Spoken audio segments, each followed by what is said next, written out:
And so he sold the land, and the deed reads for 10 cents and benefits to be derived. So he actually just pretty much gave him the land because he realized what a boon it was going to be to the area. One of the members, let's see, how did it got its name? Well, there's been several theories. One theory is that one of the railroad men from New Hampshire named it after his hometown. But actually the most plausible seems to be that James Martin Rogers was a member of Concord Cumberland Presbyterian Church, which was located just west of there. And he was a member of that church along with a number of his friends, so probably he named it after his church. Concord became one of the most prosperous areas outside of Knoxville. It grew rapidly. I'm not going to discuss the marble industry, that'll be later, but Goodspeed's History of Tennessee, which was completed in the last volume in 1787, says, and I quote, the only town of any significance outside of Knoxville in the county is Concord. So, you know, you look, if you've been over in a little village now, you got to wonder what happened. And so I guess what happened is that the railroad finally played out, and then Kingston Pike came through, and the advent of the automobile moved all the people back from Concord over to Kingston Pike. But I'd like to digress one moment and say a little bit about Samuel Martin, you know, and the inn, the Campbell Station Inn. It was really a swinging place because he advertised in the Knoxville Gazette for 20,000 gallons of whiskey. And to be in 36-gallon barrels, and not to be brand new barrels. So, you know, it take a lot of people to drink 20,000 gallons of whiskey.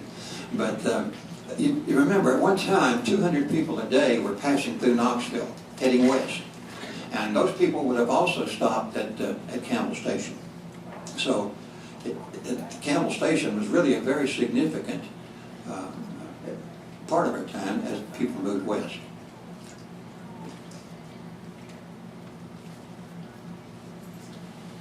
That's what I have.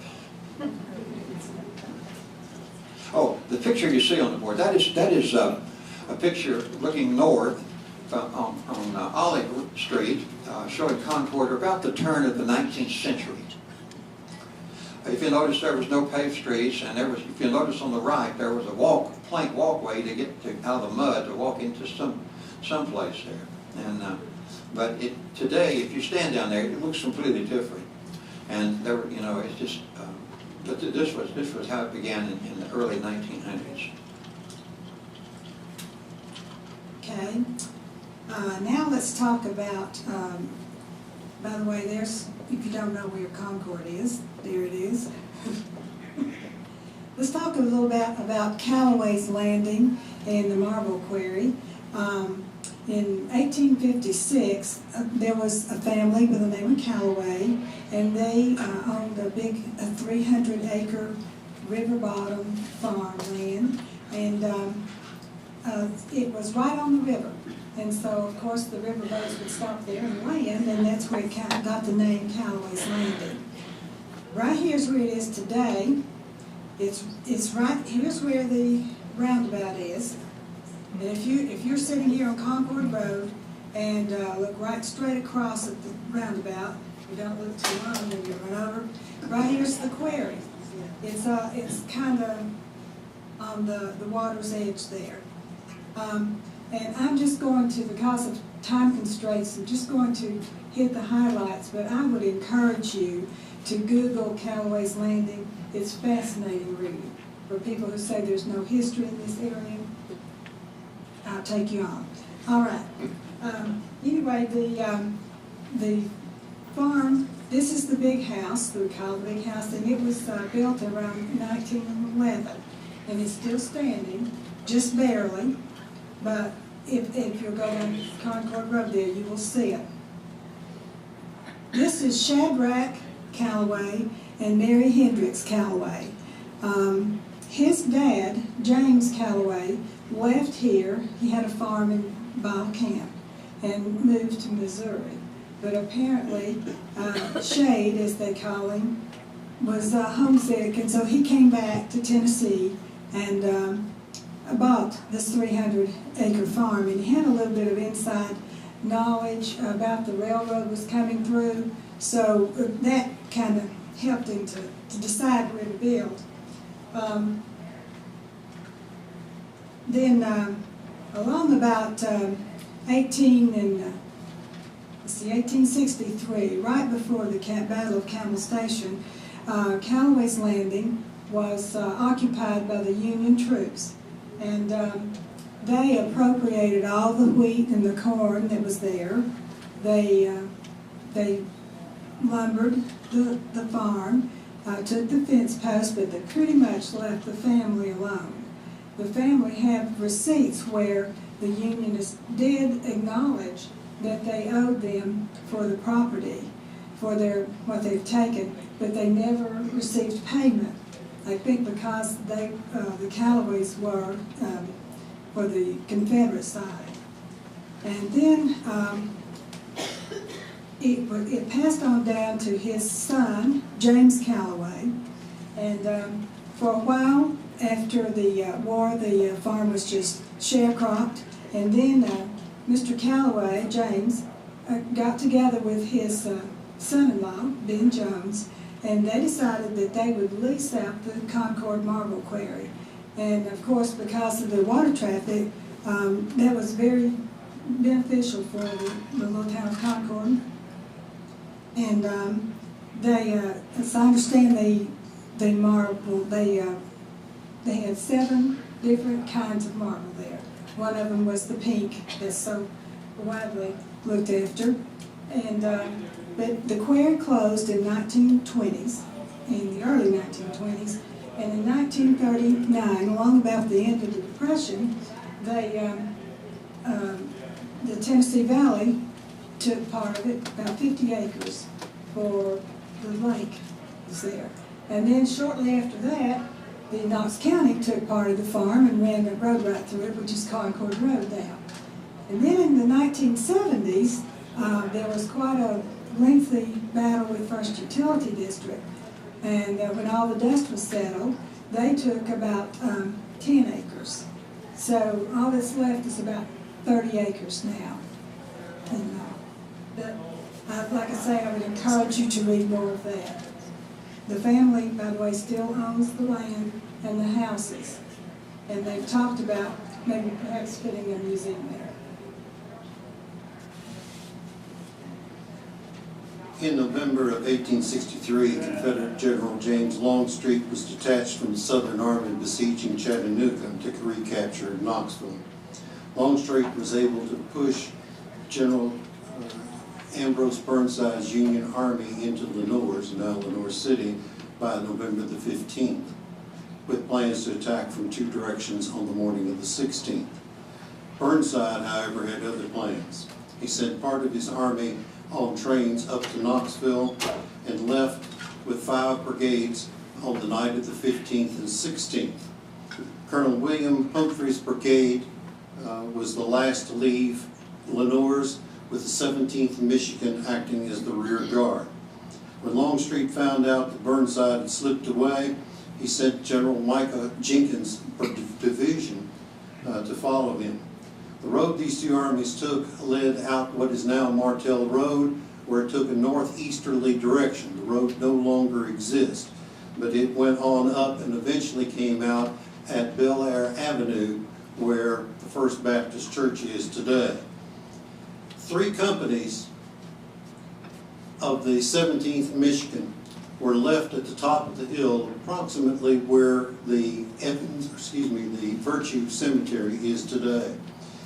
Their job was to slow down the Confederate advance until the rest of the regiment could make a stand, which they did, and of course they were very quickly surrounded and pushed back down to Turkey Creek, where the 17th Michigan was lined up.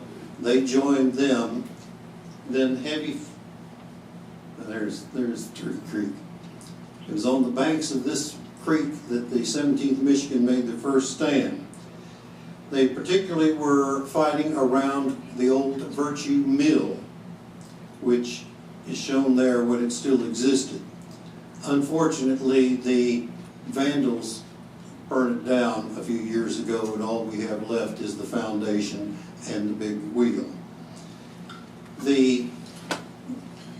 After crossing the creek, 17th Michigan panicked. This is a veteran organization that fought in many battles, but somehow or another they panicked at this point.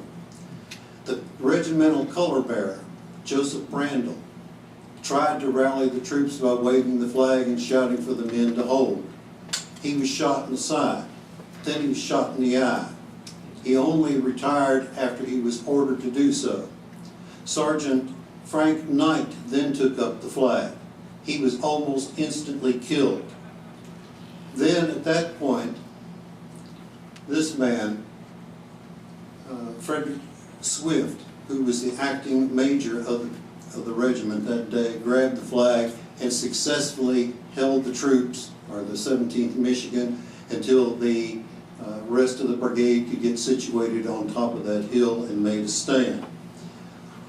One of the men who was wounded at the bottom of that creek was V.W. Bruce, who was wounded in the leg, was captured. His leg had to be amputated.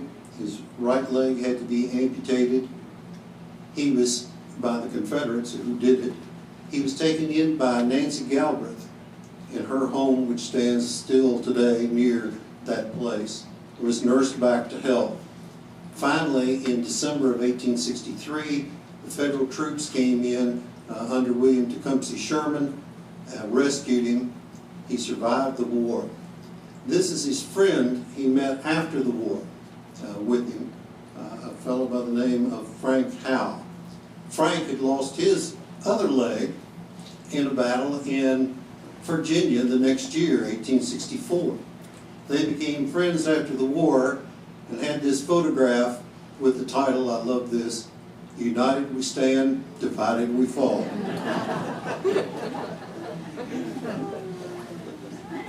Now, a few years ago, the reenactors and friends of the 17th Michigan, descendants of them, put a monument up in the cemetery at Virtue Cemetery. This is the monument. It's to Frederick Swift and Joseph Brandel. 30 years after the war, they were able to receive and were awarded the Medal of Honor, the highest honor in the United States Army, for their work at saving the Union Army at the hill at Campbell Station. Humphrey's brigade had some more fighting to do. As they got to the top of the hill, they finally reached the Kingston Pike, again at about where the First Baptist Church is today. They kept going. They took no part in the rest of the battle at Campbell Station. This brigade had 47% of all the casualties in the Battle of Campbell Station. 42% of the killed at that battle. 53% of the wounded. And 29% of the captured. Thank you. I'm picking it up from here and going over the Battle of Campbell Station at Concord Road. Take the picture of November of 1863. Rainy, muddy roads, woods, and very cold. It happened to be cold during that whole decade. From the Virtue Road skirmishes, this presentation leads us to the Battle of Campbell Station.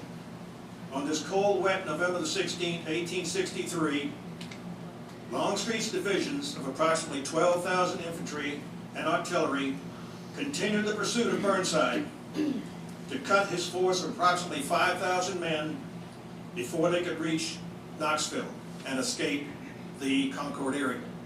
If you look up on the screen there, you'll see the gentleman on the left. That's Ambrose Burnside. I guess many of you have seen him before.